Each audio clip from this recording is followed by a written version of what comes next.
அனைவருக்கு சாந்தியும் சமாதானமும் உண்டாவதாக. கடந்து சென்ற 24 மணித்தியாலங்களுக்குள்ள உலகத்தில் என்னெல்லாம் நடந்தது என்று சொல்லி பார்ப்போம். The Global Talk.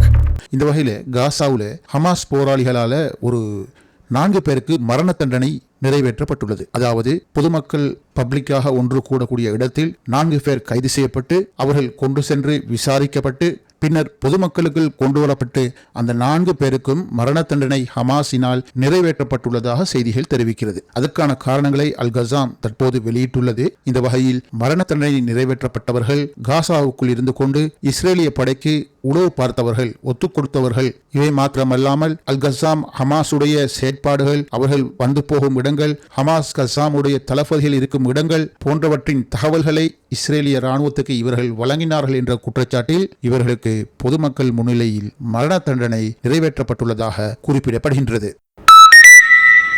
அடுத்த செய்தியாக, உலகத்துடைய தரமான யுத்த டாங்கிகள் என்றால் அது இஸ்ரேல் தயாரிப்பான மெர்காவா மற்றும் மகாஷீரிஸ் என்ற 2 வகையான யுத்த டாங்கிகளை தயாரித்து உலகத்துக்கே இந்த யுத்த டாங்கிகளை வைத்து பெருமிதம் காட்டி வந்தார்கள். எப்படி என்று சொன்னால், எந்த யுத்தத்திலும் யுத்த களத்திலும் வெற்றிகரமாக பயணிக்கக்கூடிய ஒரு யுத்த டாங்கிகள் தான் இந்த 2 யுத்த டாங்கிகளும்.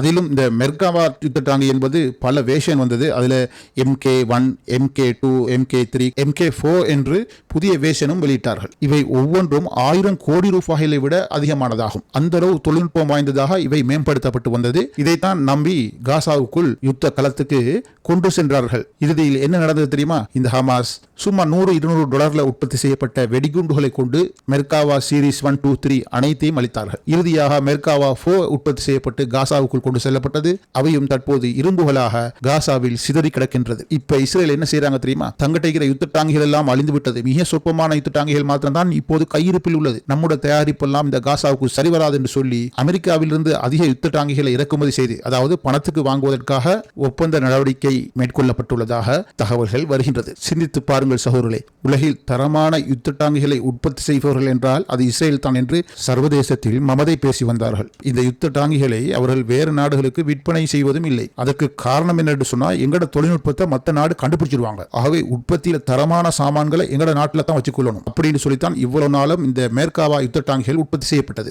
மற்ற மகாஷீரிஸ் என்பது அமெரிக்காவுடைய பழைய யுத்த டாங்கிகளை மோடிஃபைட் பண்ணது. அதாவது M48, M60 போன்ற யுத்த டாங்கிகளை மோடிஃபைட் பண்ணி உலக நாடுகளுக்கு ஏற்றுமதி செய்து வந்தார்கள். ஆனால் மெர்காவா யுத்த டாங்கிகளை அவர்கள் ஏற்றுமதி செய்யவில்லை. இப்போது ஏற்றுமதி செய்யாத இந்த மெர்காவா டாங்கிகள் காசா நிலப்பரப்புக்குள் இரும்பு துண்டுகளாக காணப்படுகின்றது. எல்லாவற்றையும் அழித்து கவுத்தி விட்டார்கள் ஹமாஸ் போராளிகள். யுத்த டாங்கிகளோடு சேர்ந்து இவர்களுடைய மமதைகளும் உடைக்கப்பட்டு விட்டது. இதையெல்லாம் அவர்கள் உலகத்துக்கு காட்டுவதில்லை. அடுத்த செய்தியாக நீங்க கேள்விப்பட்டிருப்பீங்க, ஒரு 40 விமானங்களில் பறந்து சென்று யமன் மீது இஸ்ரேல் குண்டு வீசியுள்ளது. குறிப்பாக எரிபொருள் களஞ்சிய சாலைகள், ஜனாதிபதி மாளிகை மற்றும் மின் உற்பத்தி நிலையங்கள், எரிவாயு சேகரிப்பு நிலையங்கள் மற்றும் இராணுவ வளாகங்கள் எல்லாம் இவர்கள் குண்டு வீசி அளித்தார்கள் என்ற படம் வலைத்தளங்களில் வெளியே வந்து கொண்டிருக்கின்றது. ஆனால் அதே நேரத்தில் இப்படி ஒரு படமும் வந்தது. அதாவது குண்டு வீசி அங்கே எரிந்து கொண்டிருக்கின்றது, மாப்பிள்ளை கல்யாண வீட்டில் இருக்கிறாரு அப்படிங்கிற ஒரு புகைப்படமும் வலைத்தளங்கள்ல வந்து கொண்டு தான் இருக்கிறது. நீங்க என்ன வேண்டுமானாலும் செய்யுங்கடா, பாலஸ்தீனிய மக்கள் விடுதலை பெறும் வரை நாங்கள் இஸ்ரேலை தாக்குவதை நிறுத்த மாட்டோம் என்று இந்த தாக்குதலுக்கு பின்னர் மறுபடியும் ஹூதிகளுடைய ஊடக பேச்சாளர் யஹ்யா சாரி தெளிவாக ஊடகங்களுக்கு பேட்டி வழங்கிவிட்டு சென்று விட்டார். அது மாத்திரமல்ல, அவர் மேலும் குறிப்பிட்டிருக்கின்றார், இதற்கான பதிலடியை விரைவில் இஸ்ரேலுக்கு நாங்கள் வழங்குவோம் என்றும் குறிப்பிட்டுள்ளார். அடுத்த செய்தி என்னென்று சொன்னால் சகோதரர்களே, இங்கே பாருங்கள், இங்கே சிவில் பாதுகாப்பு குழுவினர் அதாவது மீட்பு பணிகளில் ஈடுபட்டுக் கொண்டிருக்கின்றார்கள். அதாவது கான் யூனிஸில் நாசர் மருத்துவமனை வளாகத்தில் நடத்தப்பட்ட குண்டு தாக்குதலில் கட்டிட இடிபாடுகளுக்குள் சிக்குண்டவர்களை மீட்கும் பணியில் சிவில் பாதுகாப்பு மீட்பு உத்தியோகத்தர்கள் ஈடுபட்டுக் கொண்டிருக்கின்றார்கள்.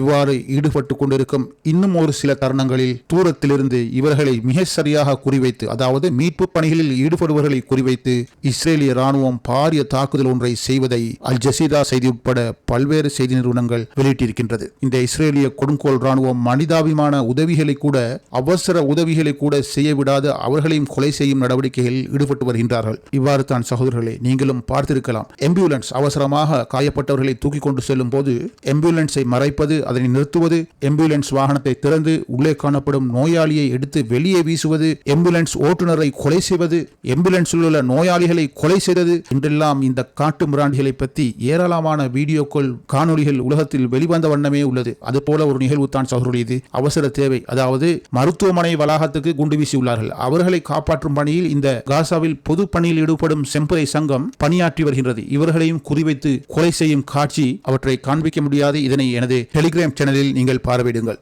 இந்த நாசர் மருத்துவமனை வளாகத்தில் நடத்தப்பட்ட தாக்குதலில் பல பொதுமக்கள், மருத்துவர்கள் மற்றும் ஊடகவியலாளர்கள் அனைவரும் சிதறி காணப்படும் காட்சி ஊடகங்களில் வெளியாகிய வண்ணம் உள்ளது. அவற்றை பார்க்க முடியாத சகோதரர்களே, அந்த அளவு கொடூர தாக்குதல் நடைபெற்றுள்ளது. அவற்றை நான் டெலிகிராம் சேனலில் நீங்கள் பார்வையிடலாம். அவர்களுக்காக துவா செய்து கொள்ளுங்கள் சகோதரர்களே. அதாவது நாசர் வளாகத்தில் சற்று முன் நடத்தப்பட்ட இந்த தாக்குதல் மிக கொடூரமாக இருக்கின்றது. அதை நீங்கள் காட்சிகளை பார்த்தால் விளங்கும். தாக்குதல் முடிந்து அங்கு அவர்களை காப்பாற்ற சென்றவர்களையும் சிவில் பாதுகாப்பு சமூகத்தின் மீதும் தாக்குதல் நடத்தப்பட்டு அவர்கள் கொலை செய்யப்பட்டுள்ளார்கள். இந்த நாசர் மருத்துவமனை வளாகத்தில் உள்ள கட்டிடத்தின் மேல் பகுதியில் அதிகமான ஊடகவியலாளர்கள் செய்திகளை வெளிநாடுகளுக்கு அனுப்புவது மற்றும் காசாவில் பிரிந்திருக்கும் தாய், பிள்ளை, கணவன், மனைவி போன்ற மக்களுக்கு இடையிலான தொடர்புகளை ஏற்படுத்த இந்த மருத்துவமனையின் மேல் பகுதியில் காணப்படும் அறையில் சிம்கள், போன்கள் வைக்கப்பட்டு அதன் மூலம் பிரிந்திருக்கும் குடும்பங்களை தொடர்பாடல் மூலம் மன அமைதிக்காக இணைத்து வைக்கும் பணிகளையும் இந்த மருத்துவமனையின் மேல் பகுதி ஊடக பிரிவு செய்து வந்துள்ளது. எனவே இதனை குறிவைத்துத்தான் இந்த இஸ்ரேலிய கொடுங்கோல் ராணுவம் இன்று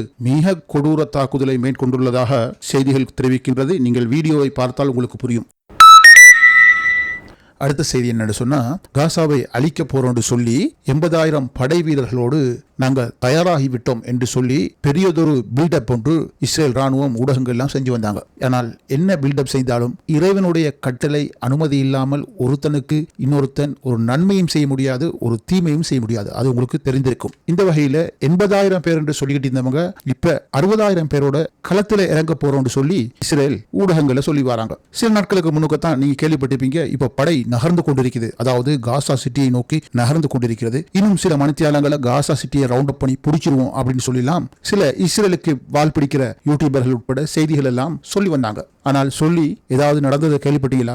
ஒன்றுமே இஸ்ரேல் ராணுவத்துக்கு அதுக்குள்ள புடுங்க முடியாம திணறி வராங்க. இதுக்கு முன்னால நான் அல் ஜசீராவுடைய செய்தியை வேகமாக வாசித்து காட்டினேன். எப்படி தாக்குதல் செய்தாங்கன்னு சொன்னா, சில காசாவுடைய விடுதலை போராளிகள் குண்டை கட்டிக்கொண்டு இஸ்ரேலுடைய ஆயுத டாங்கிகள் மேல், அதாவது ஆயுத படை மற்றும் ஆயுத டாங்கிகள் மேல் பாய்ந்து தற்கொலை தாக்குதல் செய்துள்ளார்கள். இதனை அல் ஜசீரா செய்தி வெளியிட்டிருந்தது. அதையும் நான் எனது முன்னாள் வீடியோக்களில் நான் அந்த செய்தியை வேகமாக வாசித்து காட்டினேன். அதனை தொடர்ந்து வந்த கால பகுதிகளிலும் பல்வேறு இடங்களில் இஸ்ரேலிய ராணுவம் மாட்டிக்கொண்டு தவித்துக் கொண்டிருப்பதை பெரும்பான்மையான ஊடகங்கள் இன்னும் வெளிப்படுத்தாமல் செய்வது அறியாது தடுமாறி கொண்டிருக்கின்றனர். இந்த வகையிலே சகோதரர்களே, இவர்கள் காசாவில் அதிகமான படைகளை கொண்டு போய் குவிக்க போறோம்னு சொன்னா அதிகமான படைகள் இன்னும் காசாவுக்குள்ள நுழையல. காரணம் என்னன்னு சொன்னா, படை பலம் இல்ல, தேடி எடுக்கிறதுக்கு ஆட்கள் இல்ல. இவ்வாறு இருக்கலும் இஸ்ரேல் முழுவதும் சண்டைக்காக பயிற்றுவிக்கப்பட்டு தயாராக இருக்கிற ஆமிகள் இதுவரையும் 1,69,000 மாத்திரம் தானா. இவர்கள் அனைவரையும் கொண்டு காசாவில் இறக்கினால் நாட்டில் ராணுவமே இல்லாமல் போயிடும். அது நெத்தனியாவுக்கு நன்கு தெரியும். ஒரு பக்கம் லெபனான்ல இருந்து பாதுகாக்கணும், இன்னொரு பக்கம் ஜோர்தானால அல்லது சிரியாவால எதிரிகள் தங்கள் நாட்டுக்குள்ள உள்ளால வந்துருவாங்கன்னு சொல்லி நாடு பூரா இந்த 1,69,000 படையும் பிரிக்கப்பட்டு ஆங்காங்கே நிலைநிறுத்தப்பட்டுள்ளது. ஆகவே இவ்வளவு பேரையும் காசாக்களை ஓட்டிக்கிட்டு போகலாது. ஆகவே இவங்க என்ன செய்ய பார்க்கறாங்கன்னு சொன்னா, வெளிநாடுகளிலிருந்து படை கொண்டு வர பார்க்கறாங்க. ஆனால் அது சாத்தியம் இல்லாம இருக்குது. டைம்ஸ் ஆஃப் இஸ்ரேலும் வைனட் என்கிற நாட்டில் உள்ள பத்திரிகையும் தான் இதெல்லாம் பேசிக் கொண்டிருக்கிறது. இந்த வகையில காசாவுல இஸ்ரேல் ஆர்மி தற்போது நிலை கொண்டுள்ள இடத்துல சுமார் 46 தொடக்கம் 50 டிகிரி வரையிலான வெப்பநிலை அதிகரித்துள்ளது என்று நான் கூறவில்லை, அந்த ஊடகங்கள் தான் சொல்லுது. இந்த வெப்பநிலையால என்ன நடந்துக்குதுன்னு சொன்னா, காசா உள்ளால இருக்கிற இஸ்ரேலோட மிகப்பெரிய கேம்ப், அதாவது சைரிம் பேஸ் என்று அழைக்கப்படும் பேஸ்ல மின்சாரம், அதாவது பவர் முழுதா கட் ஆகிட்டு. இந்த செய்தியின் படி பார்த்தா அது ஒரு மிகப்பெரிய கேம்ப். அதுல 70% இடங்களுக்கு மின்சாரம் வழங்க முடியாது. உயர்மட்ட உறுப்பினர்கள், அதாவது ராணுவத்தில் மேஜர்கள் இருக்கிற இடத்துல மாத்திரம்தான் மின்சாரம், ஏசி, ஃபேன், ஃப்ரிட்ஜ் எல்லாமே இருக்குது. அதாவது அவங்களுக்கு சொல்லி வேற ஜெனரேட்டர்கள் தற்காலிகமாக கொண்டு வரப்பட்டு மின்சாரம் பாய்ச்சப்படுகிறது. அதுலயும் அவ்வப்போது சிக்கல் ஏற்பட்டு கொண்டே இருக்குதான். ஏனைய இடங்கள்ல மின்சாரம் இல்லாத நிலைமையினால அங்க இருக்கிற ஏசி மற்றும் கூலர்கள் எல்லாமே அவுட், வேலை செய்யவில்லை. இதனால் அந்த முகாமுக்குள் காணப்படும் உணவு பண்டங்கள் ஃப்ரிட்ஜ்களில் கடந்து பழுதடைந்ததும், புதிதாக கொண்டு ஃப்ரிட்ஜ்களில் அடைக்க முடியாத நிலைமையும், அந்த முகாமுக்குள்ளுக்க டென்ட்டுள்ளுக்க 46-50 டிகிரி வெப்பநிலையை தாங்கி இருந்த சில ராணுவத்துக்கு, சில அல்ல பல ராணுவம் போட்டிக்குது, பல ராணுவத்துக்கு நோய்வாய்ப்பட்ட நிலையில் அவர்கள் மருத்துவமனைக்கு எடுத்து செல்லப்பட்டதும், இன்னும் பலர் அதற்குள்ள வெப்பம் காரணமாக உடலியல் மற்றும் உளவியல் உபாதையாகி, அதாவது யுத்தத்துக்கு போறதுக்கு மூடில்லாத வகையில செய்வதறியாத திணறி வரதா நாம சொல்ல இந்த வைநெட் மற்றும் டைம்ஸ் ஆஃப் இஸ்ரேல் போன்ற பத்திரிகைகள் பேசிக் கொண்டிருக்கிறது. முக்கியமாக உங்களுக்கு தெரியும், ராணுவ முகாமை பொறுத்தவரையில பவர் கட் இருக்கவே கூடாது. ஏன்னு சொன்னா சுத்தி வளர்ச்சி என்ன செய்வாங்க, பல்புகள் போடப்பட்டிருப்பாங்க, இல்லாட்டி எதிரி படைகளோட தாக்கம் இருக்கும். அவை எல்லா பகுதியிலையும் பார்த்து கொண்டிருக்கணும். அடுத்தது என்னன்னு சொன்னா அவங்களோட பாதுகாப்பு நடவடிக்கைகள் எல்லாம் எலக்ட்ரானிக்கல் கம்ப்யூட்டரோட தொடர்புபட்டது. ஆனால் இந்த மின்சார தடையை அங்குள்ள எலக்ட்ரானிக்கலை உபயோகிப்பதற்கு பெரும் பிரச்சனையாக மாறிவிட்டது. இது சம்பந்தமாக உடனடியாக திருத்த வேலைகளை செய்வதற்கு 40க்கு மேற்பட்ட என்ஜினியர், அதாவது ராணுவத்தில் இருக்கிற எலக்ட்ரீசியனை கொண்டு வந்திருக்கிறாங்க. எலக்ட்ரீசியன் இதுக்கு என்ன காரணம், இவ்வளவு பெரிய பவர் கட் நிகழ்ந்தமைக்கான காரணங்களை ஆராய்ந்து அவங்க ஒரு ரிப்போர்ட் ஒன்று முன் வச்சுக்கிறாங்க. அந்த ரிப்போர்ட்ல இங்கு ஏற்பட்ட வெப்பநிலை, அதாவது 40 பாகைக்கு அதிகமாக ஏற்பட்ட வெப்பநிலை மின்சாரம் உற்பத்தி செய்யும் இயந்திரத்திலிருந்து வெளியாகும் கேபிள் மெல்டிங் என்று போட்டிக்குது. அதாவது கேபிள்கள் எல்லாம் உருகிவிட்டது. இதன் காரணமாக மின்சாரம் தடை ஏற்பட்டு கூலர்கள் எல்லாம் ஆஃப் ஆகி இன்னும் வெப்பம் அதிகமாகி மின் இயக்க உற்பத்தி சாதனங்கள் பழுதாகிவிட்டதாகவும், இதனை திரும்ப சரி பண்ணுவதற்கு பல மில்லியன் டாலர்கள் செலவாகும். அது மாத்திரமில்லாமல் அவ்வாறு செலவழித்தாலும் இதை 1-2 மாதத்தில் திருத்த முடியாது, இதற்கு பல மாதங்கள் எடுக்கும் என அந்த எலக்ட்ரிசியன் டீம் ஒரு ரிப்போர்ட்டை இஸ்ரேல் அரசாங்கத்துக்கு முன் வச்சதா இந்த வைநெட் டைம் ஆஃப் இஸ்ரேல் போன்ற செய்திகள் கூறுது. இதுல மேலும் குறிப்பிடப்பட்ட விஷயம் என்னன்னு சொன்னா, இந்த சயர்பேஸ் என்கிற கேம்ப்ல இருக்கிற அந்த பெரிய மின் உற்பத்தி இயந்திரம் 1967ஆம் ஆண்டு அமெரிக்காவிலிருந்து இஸ்ரேலுக்கு கொண்டு வந்த ஒரு மெஷின் ஆகுமா. ஆகவே இது திருத்தி அமைக்கிறா மிகப்பெரிய நீண்ட வேலை திட்டம் செஞ்சு ஆகணும் அப்படின்னு சொல்லி இந்த 40 எலக்ட்ரிசியனும் ரிப்போர்ட் கொடுத்துக்கிறாங்க. ஆகவே இப்போதைக்கு இந்த கேம்ப்ல இருக்கிறது சாத்தியமில்லை என்பதுதான் இவங்களோட அறிக்கையிலிருந்து தெரிய வருவது. இந்த அறிக்கைகள் எல்லாம் பயன்படுத்தி தனக்கு நோய் மற்றும் உடல் ரீதியான வலி அப்படின்னு சொல்லி அவசரமா ராணுவத்தை விட்டு சற்று வெளியே போறோம் சொல்லி வெளியே போனவங்க பல பேர் இதுவரையும் கடமைக்கு திரும்ப இல்லை என்று சொல்லி சந்தர்ப்பத்தை பார்த்து தப்பி ஓடிட்டாங்கன்னு சொல்லி இந்த நாளிதழ்கள் செய்தி வெளியிட்டிருக்குது. சரி சகோதரர்களே, இந்த இஸ்ரேலுடைய ஆட்டம் இன்னும் எவ்வளவு தூரம் இருக்குது என்று சொல்லி பொறுத்திருந்து பார்ப்போம். மேலும் முக்கிய செய்திகள் வரும்போது மறுபடியும் உங்களை சந்திக்கின்றேன். இது குளோபல் லைப்ரரியுடைய குளோபல் டாக் நிகழ்ச்சி.